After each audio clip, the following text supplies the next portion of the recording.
नमस्कार मित्रांनो, आज मी आली आहे कौंडिण्यपूर इथे. हे ठिकाण अमरावती जिल्ह्यातील एक पवित्र असे स्थान आहे जे रुक्मिणी मातेचे माहेर म्हणून ओळखले जाते.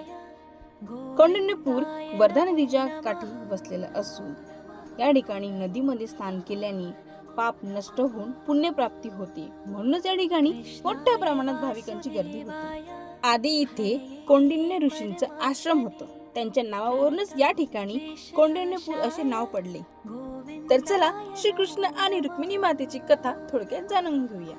रुक्मिणी मातेने श्रीकृष्णांना पती म्हणून निवडले, पण तिचा भाऊ रुक्मिणी यांचे लग्न शिशुपालाशी लावून देणार होते.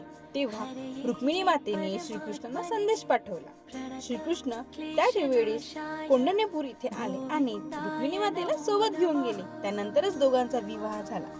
इतिहासानुसार याच ठिकाणाहून भगवान श्रीकृष्णांनी रुक्मिणी मातेचे हरण केले होते. असे मानले जाते की अविवाहित मुली किंवा विवाहित इच्छुक भाविक इथे दर्शन घेऊन जर मनोकामना केली तर रुक्मिणी मातेच्या कृपेने त्यांचे विवाहिक जीवन एकदम सुखी होणार, ही या ठिकाणी श्रद्धा आहे.